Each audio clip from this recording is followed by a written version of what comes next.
Hello, everyone, and welcome to today's LinkedIn Live. My name is Sarah Barnes-Humphrey. I'm the founder and host of Let's Talk Supply Chain, the Blended Podcast, and founder of the Blended Pledge. And I've hosted a few lives over the last month, and I have been loving it. I hope that all of you have been loving it as well, because it's been a ton of really great content. I've been chatting with industry experts and learning so much. And I know that today will be absolutely no exception, because today I'm joined by Tatyana Ventura of RFgen Software. They are on a mission to help businesses future-proof their supply chain through mobile data collection, really enabling them to be more efficient, but also importantly, more agile and strategic through real-time data visibility. So today we're going to be talking about resilience between constant economic shifts, tariff uncertainties, and evolving market demands. Supply chain leaders are facing unprecedented levels of volatility. And this environment has seen many businesses shift their focus from innovation to resilience. But in an ever-changing industry that demands agility, how should businesses be thinking about resilience and finding the balance between reactive and proactive decision-making? So before we dive in, remember that if you have any questions throughout the show, use the comments on social to send us those questions, and also to send us fire emojis, letting us know how much you are enjoying the conversation today. We also want to know where you're tuning in from, so make sure to put that in the comments as well.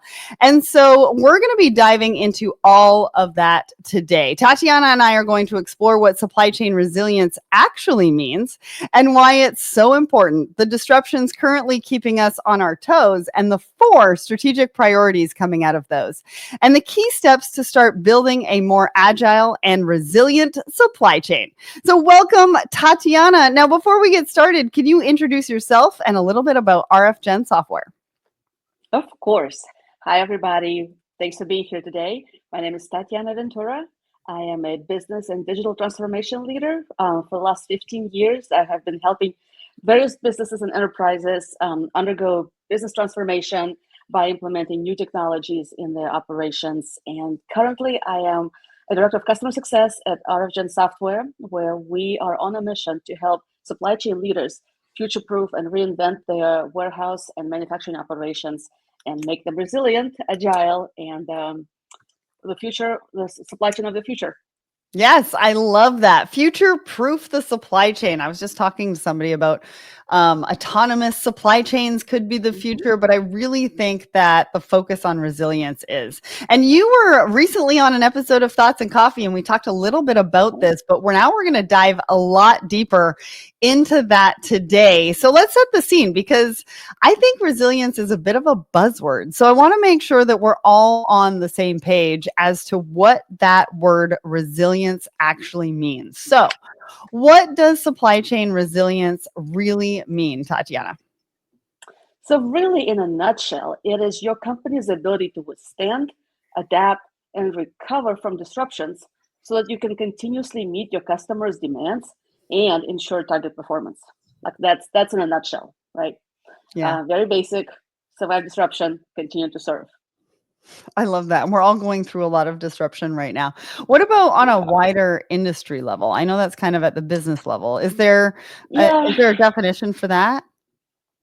I would say on the wider level, we're really looking at interconnected businesses and systems all working together through global disruptions. Because you think about global supply chain, any supply chain at this point is interconnected and global. And so it is the ability of multiple global businesses, partners, to work together through pandemics or geopolitical events, tsunamis, you name it, right? To continue to deliver on the customer promise. Yeah, it's so interesting. I've been saying for years, collaboration is the future of business. And now you're sort of saying it's the foundation of resilience, I think, right? You have to work together, right? Yeah. Yeah. Well, together. Well, and I don't think the idea of a resilient supply chain is new though, right? So talk to us about that, because I feel like we've been using this word for a while. It is kind of buzzword these days, you're right, but the idea is not new at all. I think it was the late 90s, really, when you started getting the first academic research around resilient supply chain. And really, it was the one-off events, like you think September 11th or Hurricane Katrina, the tsunami in India, the '08 financial crisis, that really got people thinking about globalization. And then as a result of it, how do you remain stable when things do happen, right? Right. So no, it's been the last 25 years that resilience has been on the forefront for sure. Yeah, it's so interesting that it's been that long. I want to give a quick shout out over to Heather and Karen over on my personal LinkedIn. Thank you so much for joining us. And we have Rob here today as well. So why do you think that there is, since we've been talking about it for so long, why do you think there's a renewed focus now on resilient supply chains again? I mean, obviously, we've gone through a lot of disruptions over the last couple of years, and maybe it's kind of put the spotlight back on it. But talk to us about why there's such a renewed focus. Two things happened. One, disruptions, yes, right? Mhm. But what used to be a single point disruption, so again, think Katrina, hurricane, earthquake, tsunami, you name it, right? What used to be single point disruptions have now become the systematic shock waves, and the state of crisis has become the norm, right? Hmm. So if you look at Accenture's report on change, index of change in 2024, the rate of change has increased 183% since What? 2019. Can you imagine that? So every time you read the news in the morning, you open your inbox, you turn on the radio, the TV, there's change, there's disruption. So Hmm. instead of having these one-off events, we now essentially live in the era of permanent disruption. Hmm. And so if you used to have some sort of playbooks, right, for your resilience, and the purpose of the resilient supply chain was to come back to normal, right? How do you survive an event and how quickly do you come back to the norm? Well, the norm is no longer there, no longer exists. There are no Mhm. norms, there are no rules, there are no constraints. And today's disruptions, they are large scale system shocks that last for a long period of time. Hmm. Right? And That's so so resilience has to become different, or how we see it has to become different. That is so true. I mean, that 183% is a Mm. shocking number. Yeah. Although I'm not sure if it's really that surprising because I think everybody's feeling it. And I mean, like physically feeling it because you're talking Mm-hmm. about we live in a state of permanent disruption, right? And that comes through business and supply chain. But really, supply chain is run by people.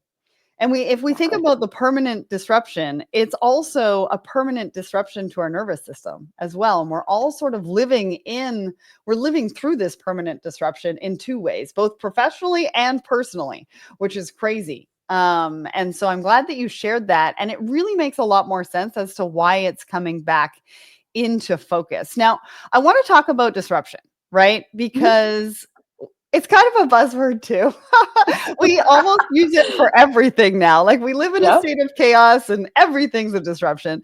But what are the most common sources of disruption like right now that you are seeing, you're talking to your clients that are sort of top of mind for you? Oh boy. You name it. Geopolitical instability, trade instability, supply chain and logistic volatility, your economic shocks, your cybersecurity threats, your climate events, You're going to your labor overwhelm us, shortages. Tatyana. Yeah, I mean, there's a lot, right? There's a lot. I mean, that's why that's why we talk about it, right? Because there's Yeah. just so many of them, and the idea really is that they are constant and they're big and they're never going away. And so Mm. as a business, you have to evolve and be prepared for that. Yeah, it's so true. It's so true. And I mean, not everything is a disruption, but you're right. Those are some of the major ones that we're dealing with right now. I want to say hi to Larry. He is joining us in the audience.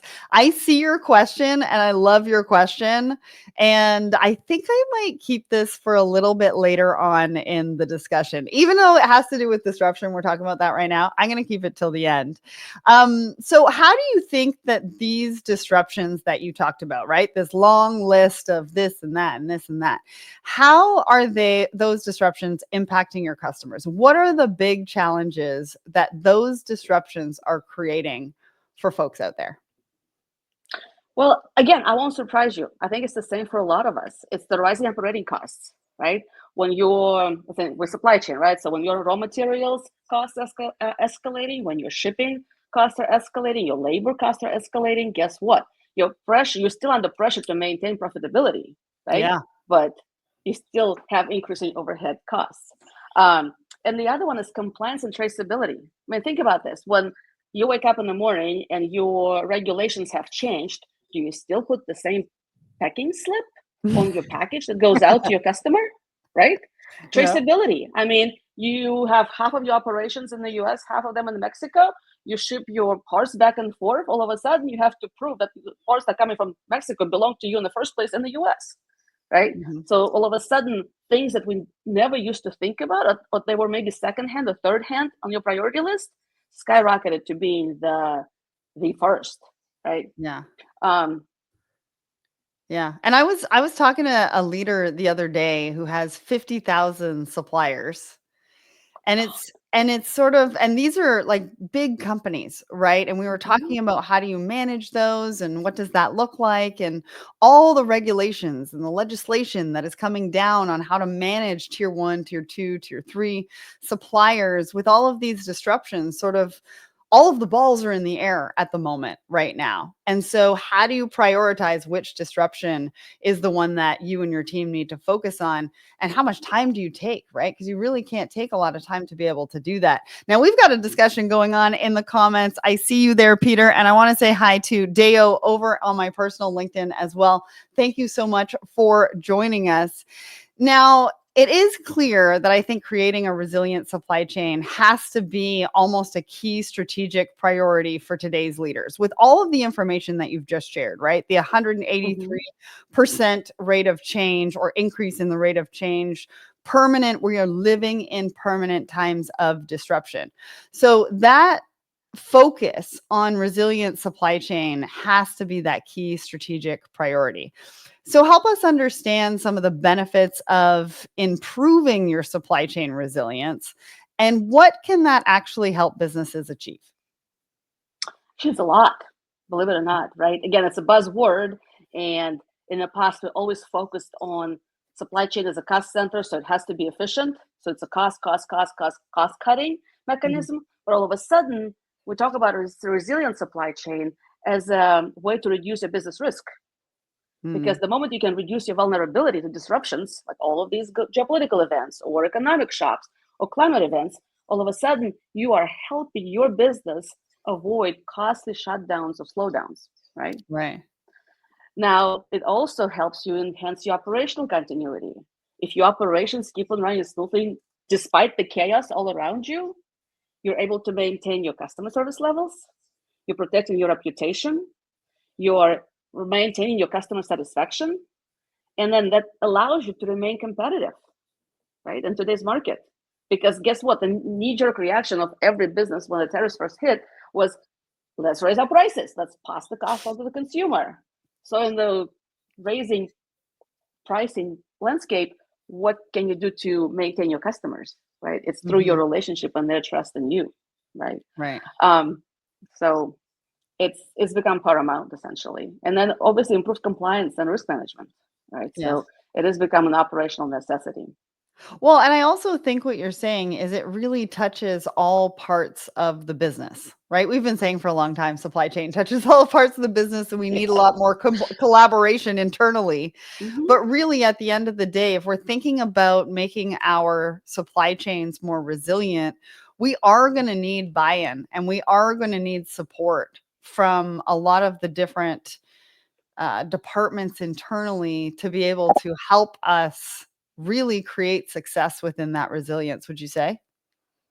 Oh, 100%. I think you really hit the nail on the head there, because like one of the key takeaways I want to make sure the audience takes with them at the end is really it's about opening a really uncomfortable conversation, a strategic conversation with your business leaders, right?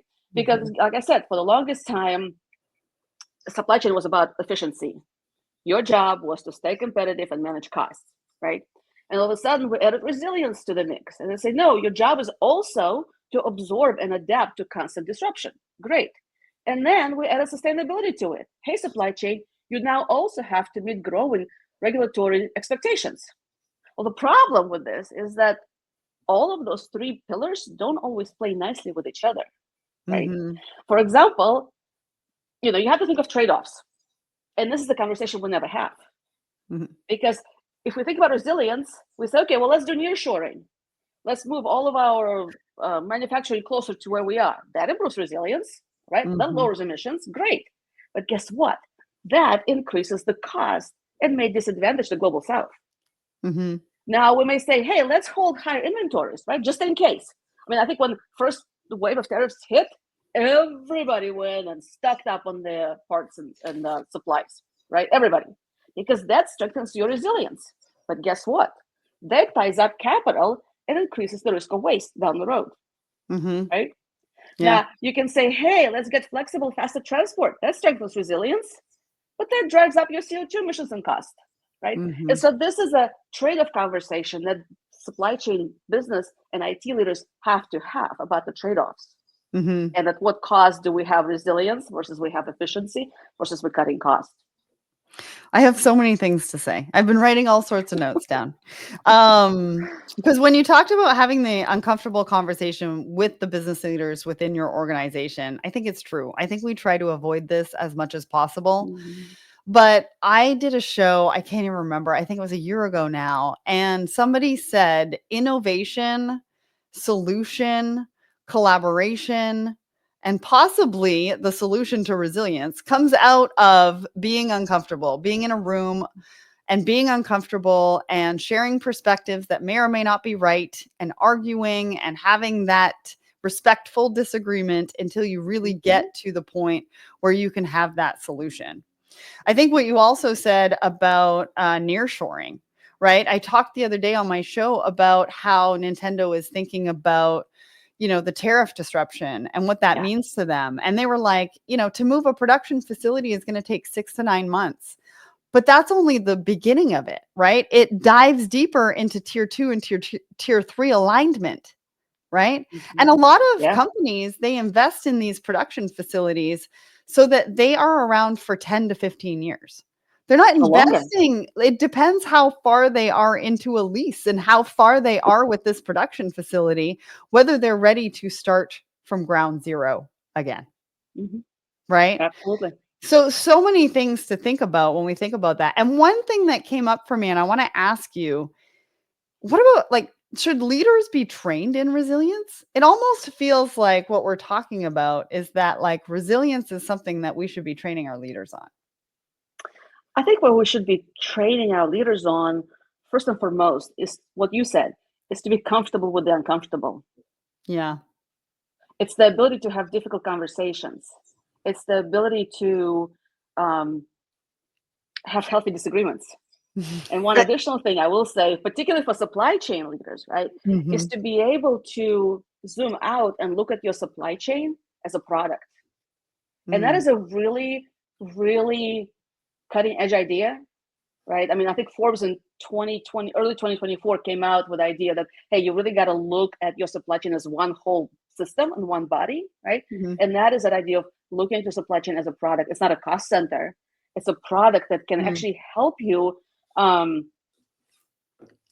build the resilience into your system. It becomes a value creation mechanism versus a cost center. But it's, again, you have to have somebody who's really innovative and brave to actually go down that path. Well, and it's so funny. We get stuck in the black and white, right? The cost center versus the profit center. But really what you're talking about is product and value instead of looking at it as a cost center, which I think is really interesting. And I want to ask you, how does a company really understand the level of resilience in their supply chains? This is a tough question. Ooh, I mean, it is a tough one. I think as so many things in life, the answer is it depends. I It don't like depends that specifically answer. on your business. I know you don't like. Think I know you anybody's don't gonna like like that. that answer. It depends on your specific business, and you know why? Because Fair. your specific situation may be very different. Like for example, I have one customer. All of their manufacturing is in the U.S. Like we're doing from tariffs perspective, from an import, we're fine. We're not affected at all. But we export 90% of what we manufacture. That is what we have to think about, right? Versus somebody who they have a manufacturing facility in Canada. They had to move it into US and move the entire operations, just to talk about it, right? So that they can actually keep the prices the same. Right. So whatever your situation is where your resilience will have to come in, right? Is it about your labor costs? Is it about where your suppliers are? Is it where your suppliers are? I'll give you another example. I had a customer go live with their RFgen solution about a month ago, and they were dependent on improving their Wi-Fi infrastructure. And so they had placed an order for new meters and new technology to improve Wi-Fi way ahead of the go live. I mean, way ahead. Well, that at the end, it turned out the parts were stuck in a container somewhere in a port, but the company couldn't tell them where they were and when they were going to get them. And so we were nearing the go live date, and the customer was really frustrated and said, okay, fine, I'm going to go find another supplier. And they went and they searched and found somebody in the US who had it in stock, who had full visibility in the inventory, speaking of RFgen, and really was able to say, yes, we have this number of items you need. We can ship them tomorrow. You're going to have them by Friday. You can go live. Great, right? Nice. So it depends on so many different things, and depends on your needs and where your supply chain operates. Yeah. Well, and I like the fact that you've included some of the questions to ask. My next question is going to be around red flags, but I think we should bring up this comment first because I think it goes back to what I said about leadership training. Resilience should be part of leadership training. In many organizations, leaders focus on cost, speed, and efficiency, but resilience often gets attention only after disruption. Yeah. So true. And coming back to the conversation about disruption, what if you live within a disruption? Like when you're in a storm, you may not realize you're in a storm, right? Because it never leaves. So then how do you know you have to prepare for disruption? That is so true. We can't really prepare when we're in a perpetual state of disruption. Exactly. And the other part that's really important about disruptions, we were talking about this earlier, is that in the past, when you were preparing for disruptions, you kind of knew what to expect, right? You could prepare for them. For example, you knew that in Southeast Asia, for example, in summer, you get typhoons. So as a manufacturer, you knew to prepare for that. That's going to happen. You plan for it. The disruptions we have today are known. And so you can't prepare for them. You just have to be able to be prepared to adapt and move and, adjust, essentially. That's the only thing you can be ready for. Yeah. Since we went back to disruptions, I am going to ask Larry's question because I think this is a good part for this. So Larry says, how do you handle the metrics around the prevention of disruption? So he says, for example, if you make the supply chain more resilient, that means nothing happened. And if nothing happens, people don't see the brilliance of the professionals behind the resilience. Oh, that's so true, right? It's like, it reminds me so much about digital transformation. It's the grind. It's the toughest work on the planet, right? Like think about supply chain, implementing mobile data collection, you name it. No one sees the work. They just see when everything works smoothly. Like, okay, this was a piece of cake, right?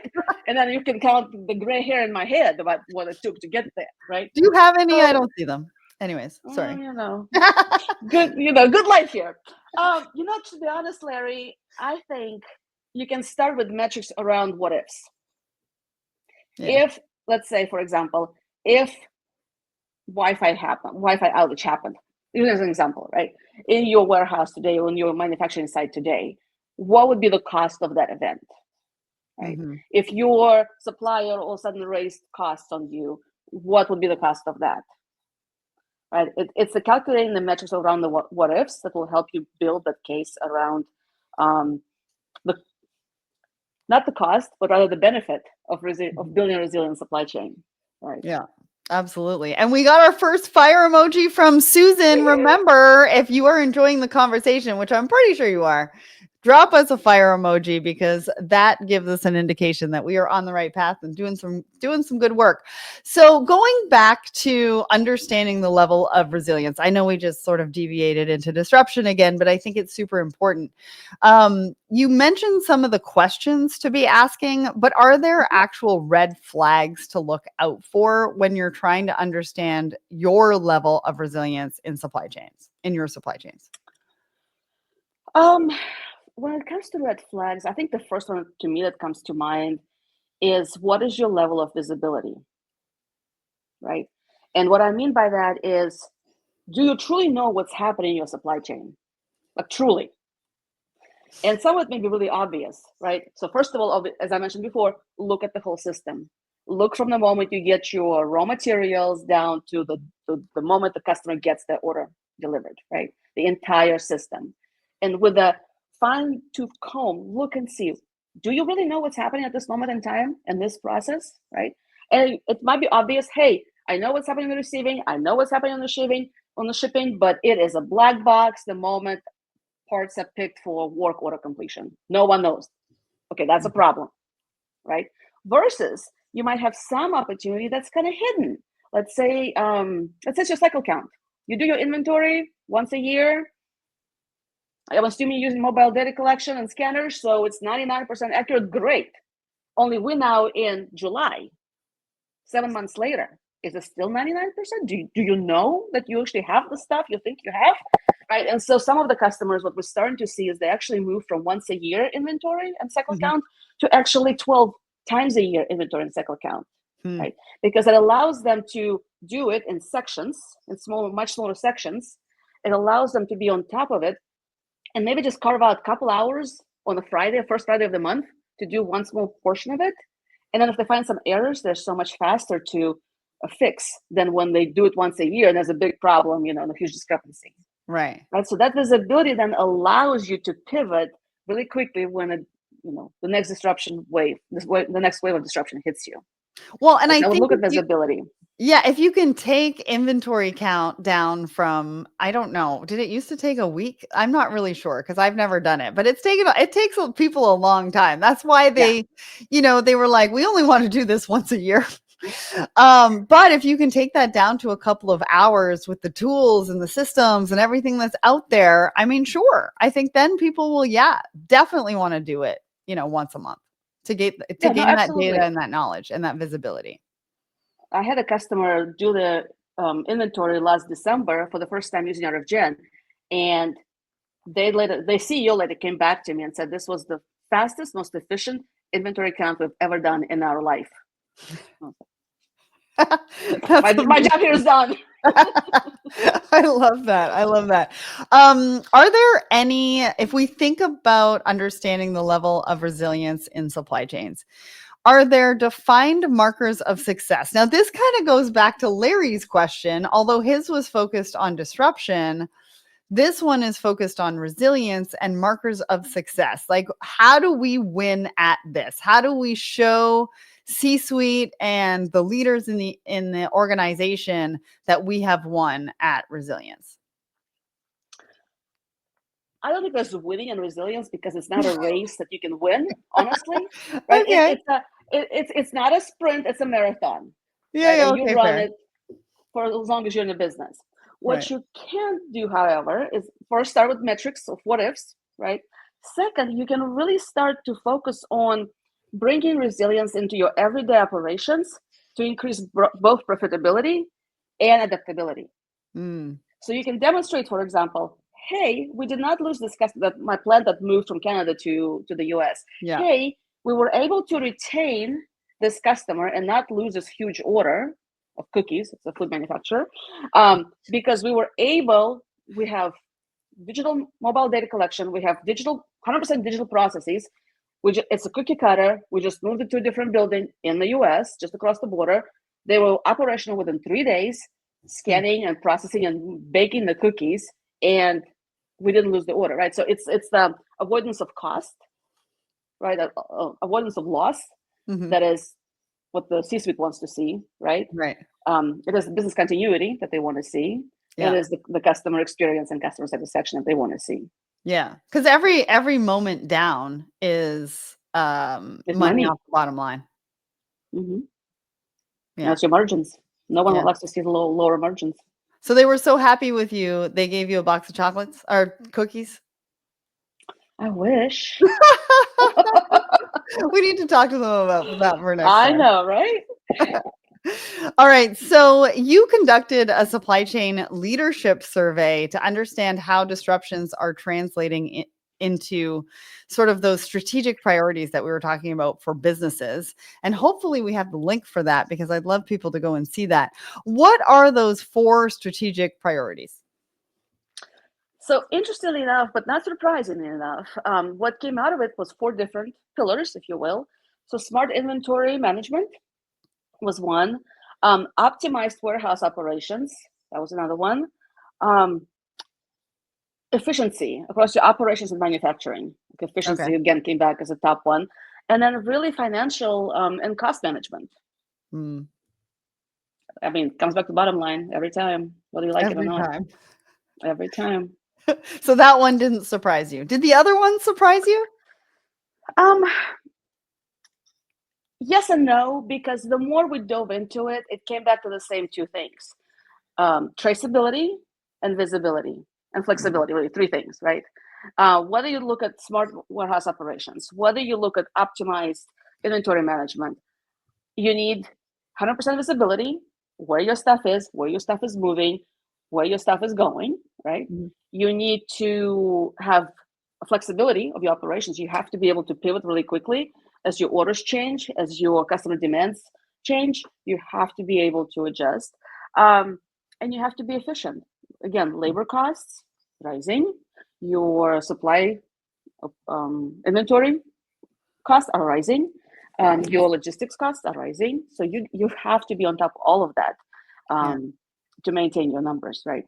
Yeah. So no, not surprising. In fact, I was glad to see how many people participated and how universal the answers were. That really helped us understand that we were right on top of the ballgame there.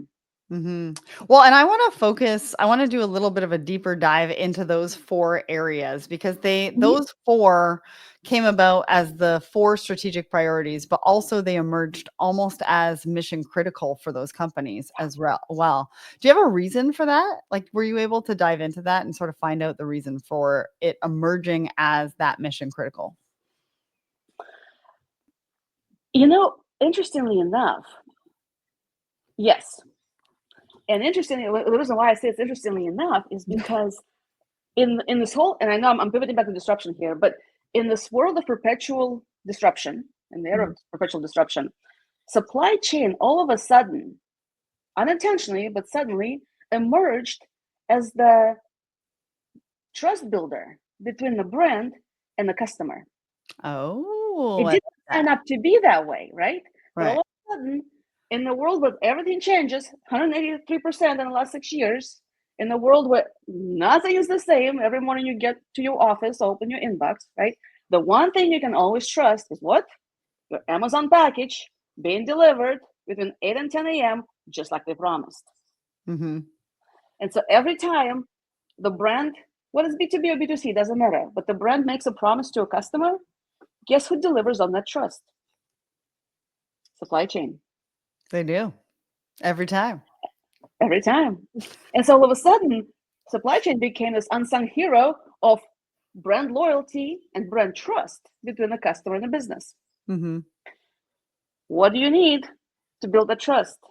You need visibility. You need flexibility to be able to change your order if something comes up at the last minute, right? You need to be able to tell your customer where the stuff is, when it's coming, when it's not coming.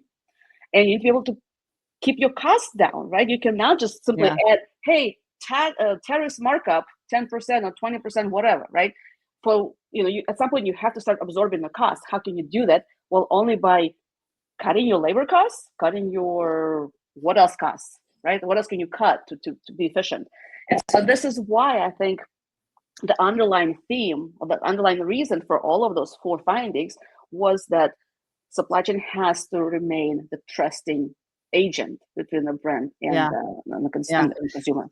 It's so interesting that you talk about that. I had this recent example where I placed an order and then they canceled an order. They canceled the order and they didn't tell me why. And then they sent me an empty box with little tiny samples. Like the box was big and they sent me little tiny samples, but not my product. And I was like, what is this? So I ended up having to call them. And I was like, you canceled my order, but you sent me an empty box. And they were like, oh, we didn't have the product in stock.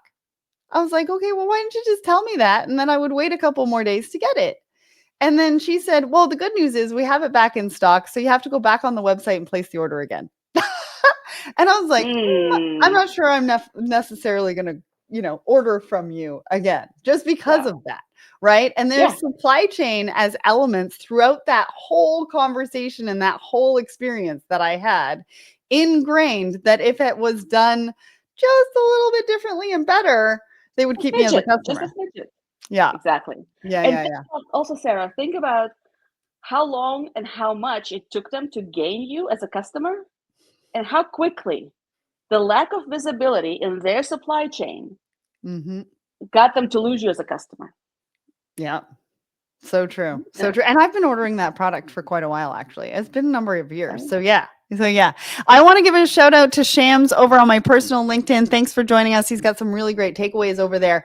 If anybody has any questions, now is the time to put it in the comments because we are going to get to audience questions just after we do a little bit of a deeper dive into those 4 strategic priorities. And again, if you're liking this conversation, I want to see those fire emojis. We've already got 2 for today, so that's exciting. All right, Tatyana, inventory. Where do you want to go? What do you want to touch on when it comes to inventory? There's a few things that we could talk about. We could talk about fundamental risks, right? We could talk about smart inventory management to help mitigate those risks. But maybe we talk about how does all of that sort of work together for the customer to really optimize their inventory? Sure. So lots to unpack here, honestly. So the fundamental risks when it comes to inventory are that your stockouts, right? Your overstocks, your inaccurate inventory, just like in your example. Yes. It's also the cost of carrying too much inventory, right? That's your financial bottom line, right? Your ability or inability to forecast your demand.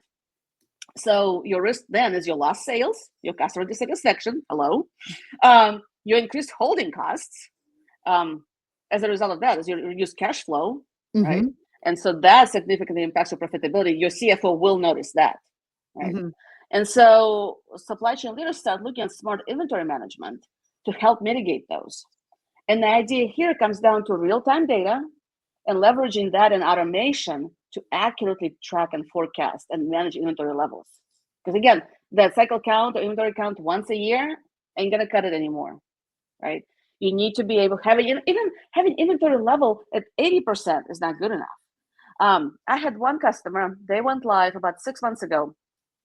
When they started first, the inventory, guess what was the inventory accuracy when they were all punching stuff into their systems throughout the warehouse? Oh, I don't know.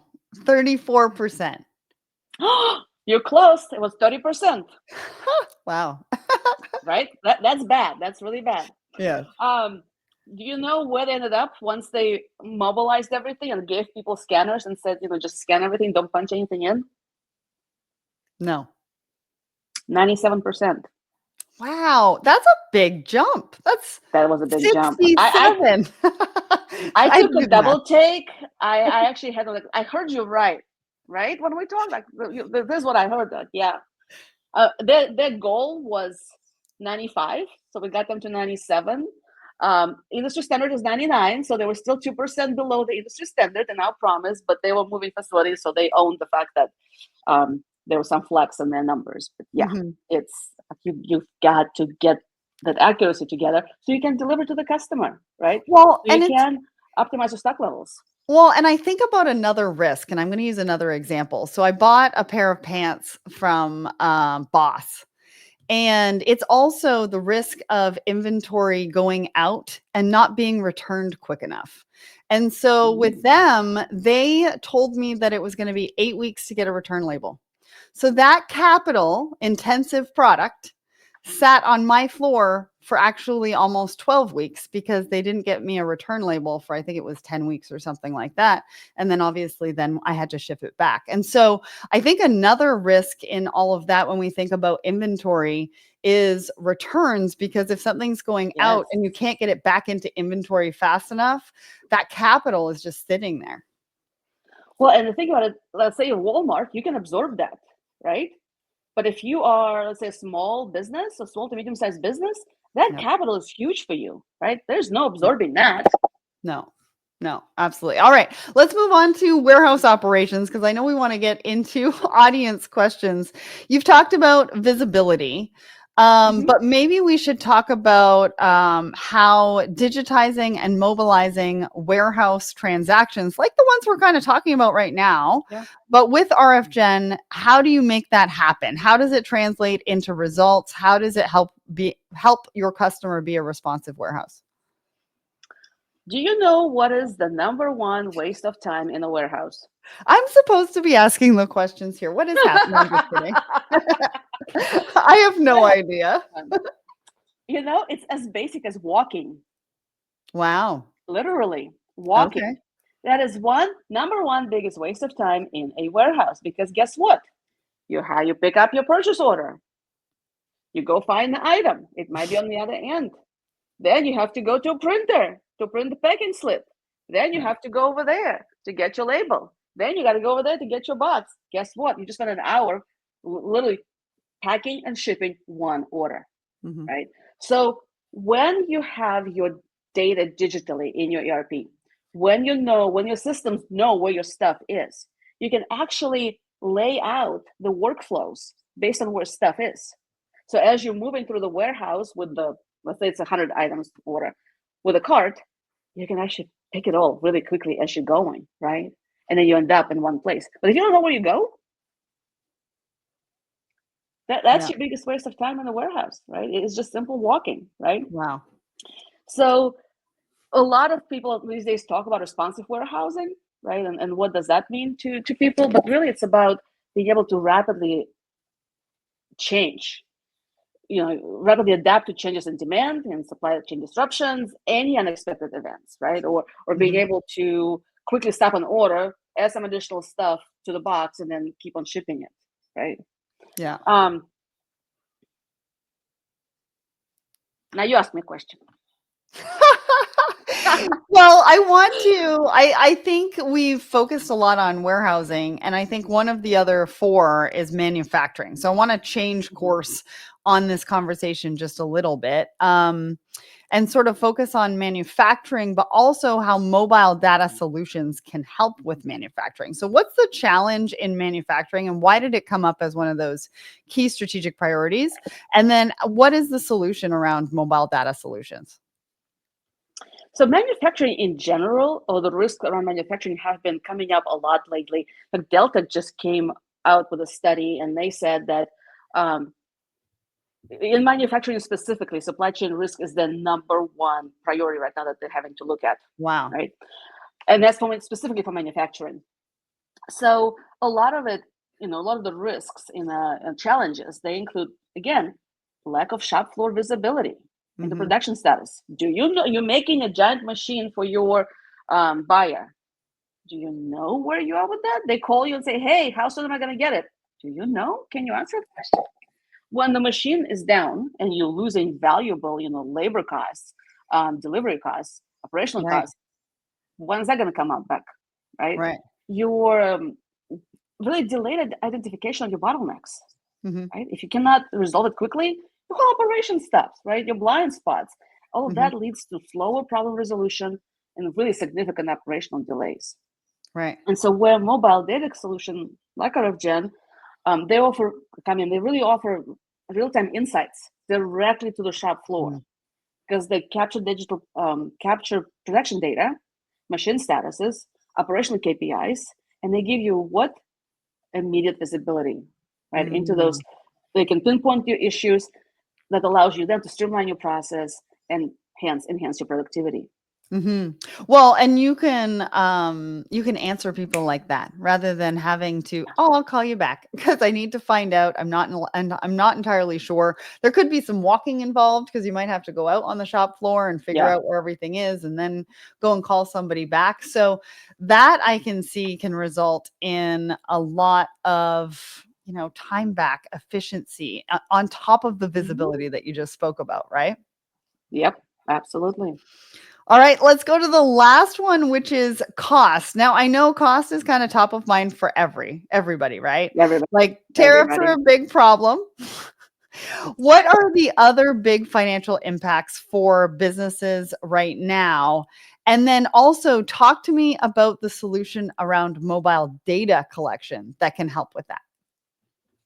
Sure. So something that I brought up multiple times already. So the rising labor costs, right? Mm-hmm. Yep. That's on everyone's mind. Um, your inventory holding costs, your transportation expenses, um, production downtime or stockouts. I mean, all of those are impacting your profit margins, right? Or your operational budget, whatever it is. So we here at RFgen, one of the things that we see as the biggest success is the labor costs, reducing labor costs. Mm-hmm. And it is not necessarily about replacing your workforce with machines, but it is really about freeing up your highest value resource to do the highest value work. Right. Let's talk about cycle count. If it took you 3 weeks before or 10 days or whatever it was based on your facility size, what if it takes you now 2 days? What can your people do now with the 3 extra days of time? What do you want them to Instead, be doing? exactly, right? And all of a sudden, ooh, it's got Christmas here. My people can do more. In fact, I was in a warehouse on Tuesday, and great warehouse, can't complain. They have lots of empty shelves. I mean, like racks and racks that are empty, and all of their stuff is sitting on the floor. I asked a question like, hello. And I'm like, well, we don't have the time to put it up. And I was there to really, as consultants, we come out and would meet with our customers to understand their solution and help them see the blind spots and understand how we can optimize the solution even further. Mm-hmm. And so we sat down, we looked at the entire pick, pack, ship process and realized if we enhance this little process here and this little process here, and we took away this walking part right here to the printer and back, then collectively across all the employees, we could probably free up about 8 hours a week. What did they say to But that? now they're like, let's go. Where do you want me to sign? Because all of a sudden, what happened to the warehouse managers, what he saw was all of the inventory is not on the floor anymore. It's on the shelves. Because he Right. could use his people for 1 day a week, right, to put stuff back up on the shelves. Because he even brought up how he's in trouble with his boss every time the boss comes in because his stuff is on the floor. Right.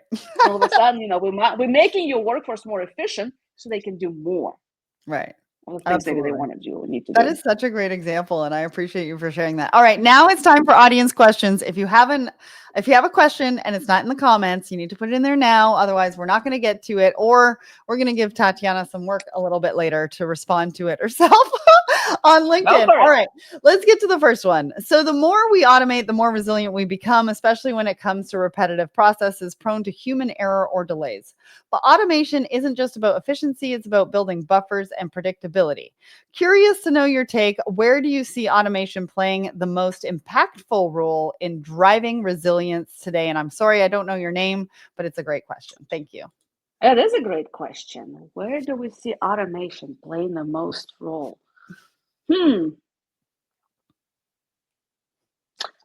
I think it's going to be driving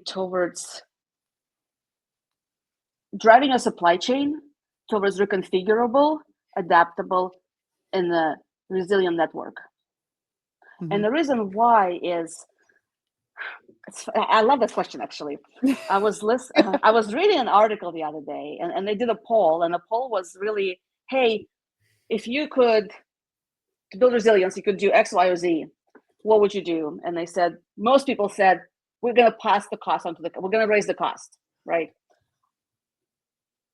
The actual recommendation was invest in technology. Because when you add automation, when you add technology, when you add visibility to your supply chain, this is where your costs start to come down. And with that, then you're able to add that reconfigurable, adaptable system, which you can take and move and shift. It's like a Rubik's cube, right? You can turn it and make it whatever you need, based on whichever way the wind is blowing. Right. That's such a great question. Thank you. And I love the answer.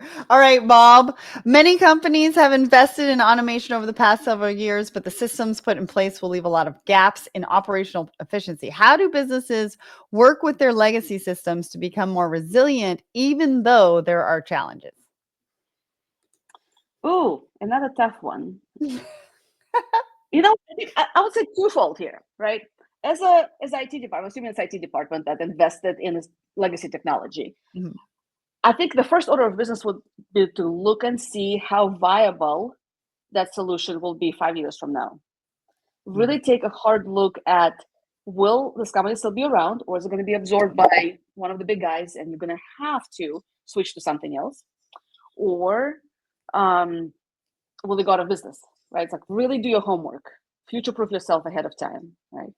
If you're confident that they're going to be around and all you need to do is just look at those bottlenecks or look at those small inefficiencies, is do a really, again, coming back to the analysis of end to end, right? Look at your supply chain as one system, one thing, one product.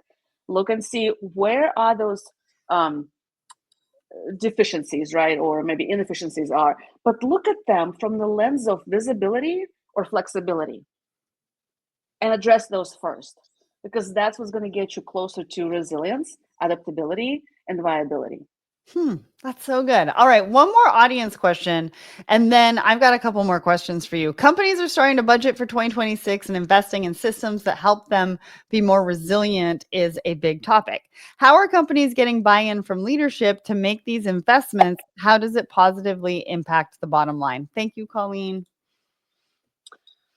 Oh, 2026 is upon us, and here we are in July. Okay, I I know. think I think a lot of it comes down to education, right? So you're here listening to this webinar. A lot of, and I'm hoping there's a lot of good nuggets here for you. I think your takeaway is educate your bosses and their bosses that the risk is here to stay. Accept it as the norm, right? Mhm. Not doing anything about it and waiting for things to get back to the normal is not an option anymore. And so now is the time to really start looking at your supply chain as value creation capability and value creation opportunity, and really, really look at digital technology as a transforming power, I guess, towards your resilient supply chain, towards your viability and adaptability, right? Mhm. So really think about, again, coming back to the Larry's question about what the cost of not having a problem, or what's the cost of having a problem versus not having a problem, right? Right. Actually, I'll do a shameless plug for us, but we here at RFgen have a ROI calculation tool where you can plug in your numbers and actually help calculate what's your return would be on digitizing some of your processes. So again, as consultants, we're here to step in and help you. If you want to ping me on LinkedIn, happy to share the link to the calculator with you. And maybe you'll get some nuggets of information there that you can take to your boss as well. Well, and Thanks, Colleen. I also think that leadership has to get in tune with what the positive impact looks like. Yeah. Is it dollars? Is it time? Is it efficiency? Like, what is it that you're trying to solve for that positive impact on the bottom line? Because that's when you're really going to get the solutions and answers that you want. And that comes back to that conversation I mentioned. You have to have the difficult conversation, right? Are we after resilience? Are we after efficiency? Are we after sustainability? What's the North Star metric? And then how do we deliver on that? Yeah. So do you have any fundamental steps that you can share with us for businesses that are looking to build more agile and resilient supply chains? What does that look like? We want to leave the audience with some takeaways and something that they can take action on. Ooh, I think fundamentally start looking at your supply chain as a product, right? And it's a mind shift change, but start bringing that more in your conversations with your supply chain leadership. Think about it as an agile product, and as any agile product, you tweak, you reiterate, you change, you test again, you tweak until it works, right? Follow the good, better, best approach, right? So with a lot of our customers, when we deploy RFgen first, like it's V1 essentially, we're just digitizing a handful of solutions. Go release it in the wild, then I come back and say, okay, here's how to fine tune. We need to fine tune a little bit, right? Great. Now let's go to the next level, right? It's a continuous reiteration. It's a continuous improvement because it's a system. It's almost like a living organism that shifts and evolves and changes with the disruption, right? So you have to manage it the same way, and then focus on visibility, traceability, and flexibility. So if you do nothing else, right? If you focus on those three, or at least one of those three, you're going to be way ahead of the game, against so many other competitors in your field. Yeah. So visibility, traceability, flexibility. That's what you Yeah. want to do. And everybody's looking for that competitive advantage. I want to give a shout out over to Laura. I see your comment in there and your question. I'll get Tatyana to get back to you after we are finished with today's show. Question for you. Last question. How can businesses transform disruption into opportunity? I mean, isn't that why we're here today? Absolutely, because you know what? With every disruption comes an opportunity, right? It's really how you look at it. Mm. You have to, and it comes back to training and leadership. Are you looking at the glass half full? Are you looking at the glass half empty? Are you looking at the glass that's refillable? And the glass is refillable. Mm-hmm. If you look at the Fortune 500 company stats, 50% of them, the companies that were around in the Fortune 500 in 2000, half of them no longer exist today. But we also have a whole new bunch of companies that are there. So it is that ability to reinvent yourself by looking at tools, by looking at technology. I'm not even going to bring AI. We can have a whole lot of conversation around AI here, but invest in technology and really looking at thinking about the possibilities of something you haven't thought about yet. Be creative. And that's how you can turn the disruption into an opportunity.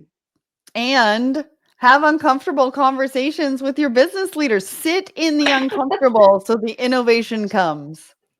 Absolutely. All right. Well, I want to say that comes to the end of today's discussion. We've all heard the word resilience, but I really think that businesses struggle to understand what it means to them, how to translate it into action within their own businesses. So really to hear you talk about this, Tatyana, and about how real-time data, mobile inventory tools, strategic thinking, getting uncomfortable, and all the different insights that you shared today was so great. I mean, it's been such an insightful conversation. We have some comments in there thanking us for the conversation. So we've definitely left the professionals who joined us today leaving with a lot of actionable takeaways. If you'd like to find out more on how you can future-proof your operations with supply chain resilience, check them out, rfgen.com. Thank you all for listening, watching, and commenting. Tatyana, thank you so much for joining us today, and I hope we have left you with plenty of ideas and inspiration for your own resilience strategy. See you again soon. Thanks, everybody. Thank you, Tatyana. Thank you all. Bye.